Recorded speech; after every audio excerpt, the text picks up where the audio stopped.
It's hard to build anything without tools, and you want to have the right tool for the right job at the right time. But that doesn't mean you always have to spend a ton of money on those tools.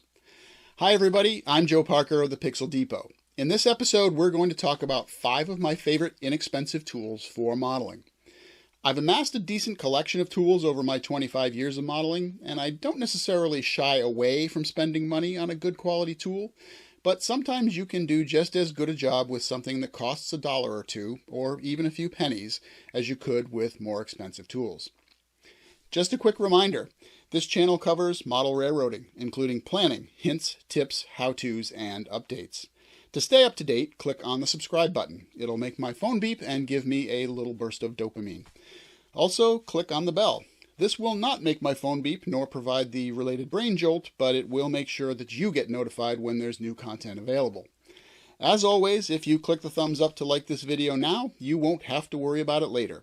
You can also follow me on Facebook, Instagram, and Twitter. Links are in the description below. So Webster variously defines a tool as a handheld device that aids in accomplishing a task, something such as an instrument or apparatus used in performing an operation or necessary in the practice of a vocation or profession, as well as a means to an end. The tools we're talking about today all fit that bill, but I'm going to modify the definition just a bit to be something you use to perform a task that saves you time, effort, and in the case of this video, money. We've got a lot of ground to cover today, so let's get moving. As ready-to-run rolling stock has become more the norm in the past number of years, this tool at number 5 isn't quite as useful as it used to be. But for those of you who still seek out and build rolling stock from kits, that's where number 5 comes in. Our number 5 tool is pennies. Many times when you get a kit, the included weight doesn't bring the car up to the NMRA recommended standard, and you need to add a little more. You can buy self-adhesive lead weights, but there's a cost there for sure. You can also buy a large box of washers from a home improvement store for relatively cheap. I did that about 20 years ago, and to be honest, I still have most of that box. But the cheapest solution I've found is to use pennies. For those people in countries without a very low-end coin, this one may not make much sense, so apologies there. But here in the USA, I don't know anyone who doesn't have a jar of change just sitting around. I hear people say pennies are nothing more than a nuisance. Well, here's a way to use them productively and get them out of those jars. Weigh them out, use an adhesive to glue them to the car floor, and you are ready to go. The cost of this is, you guessed it, 1 cent. I should mention that even in those ready-to-run cars, they're often light, but it can be more difficult to add weight to them after the fact because they're usually glued together to a point where trying to take the roof or something off to add weight can damage the car itself. But if you want to give it a try, this would work just as well on those cars as well. I've mentioned this one before, especially in my video on determining the structures and industries for my project layout, The Grunge.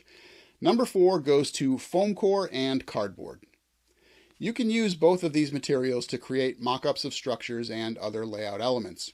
This can be an indispensable tool if you need to work those elements out on the layout itself, including unusual building shapes if you're kit bashing, to see how things will fit, for example, and to get a sense of size before diving in and building something, only then to later find out it's not going to work out the way you planned.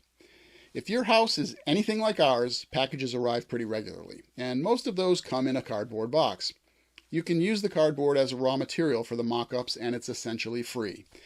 If cardboard's not really your thing, you can also use foam core inexpensively. My local dollar store carries it, so I can get a 20-inch by 30-inch sheet for $1. For me, knowing I didn't spend a ton of money on the material makes it a lot easier to throw those mock-ups away when I'm done. Sometimes.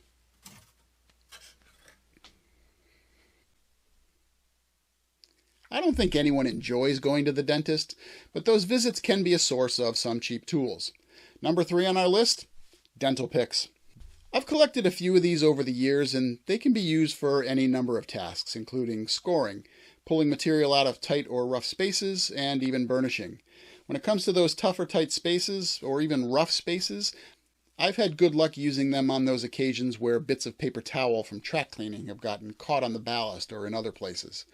They can even be good for prying things out of a tight space when they're stuck, and the benefit here is that if you break it, it's no big deal. The best part is these are free. At least that's been my experience.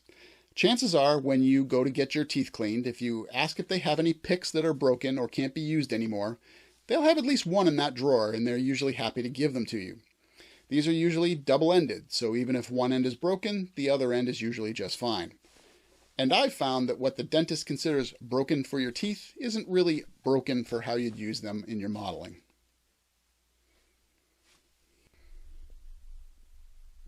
With number 2, we've gotten into the territory of things I use almost all the time, and this entry is a particularly flexible one. Number 2, sticky notes. I use sticky notes for all kinds of things. Sure, you can use them as actual sticky notes, and I do, but they also come in very handy as disposable palettes. If you've watched many of my other videos, you've seen that I use them often for CA. I put a few drops down and then use a toothpick to apply the glue with more control. I also use them pretty often for palettes for painting, especially if I need more than a few drops but less than a few brushfuls of paint. In both cases, it's easy to keep them out of the way. You don't have to worry about bottles tipping over or anything like that, and there's no cleanup whatsoever. When you're finished, you peel off the sticky note, toss it in the trash.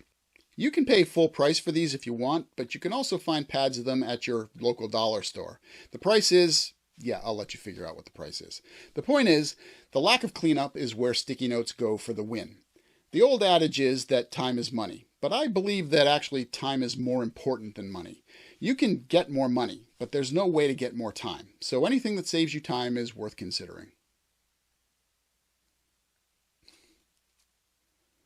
That brings us to number 1, and if you've watched any of my other videos, it probably should come as no surprise to you.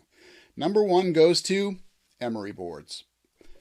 I find Emery Boards to be great for sanding all kinds of things, especially when working with small items.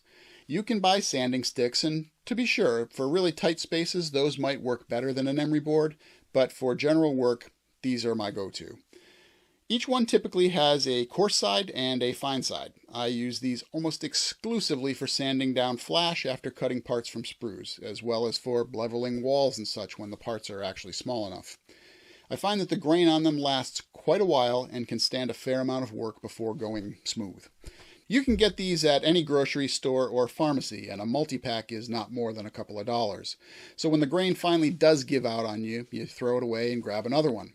The fact that there are multiples in a pack also means you can have them in various places around the layout room for easy access. And when, like me, you invariably forget where they are, it's easy to find a new one. There it is, my list of 5 low-cost tools for modeling. All of these are great to have around the workbench, and as you can see, they definitely don't even come close to breaking the bank. So that's all for this episode. I've got a couple of other good tools that could have made this list, but I'm going to hold those for another video. What are your go-to tools that are very low cost? And is there a use for the ones on my list that I didn't mention? Tell me about it in the comments below. Also, if you have thoughts, suggestions, or questions about this video, the series, or the channel, include those as well. If you enjoyed this video and think others would too, click the thumbs up to like it and go ahead and tell your friends. All this helps me figure out what you're looking for, helps YouTube figure out who to serve this video up to, and helps my analytics. I'm Joe Parker of the Pixel Depot. Thank you so much for watching, and I hope you'll meet me next time in the train room.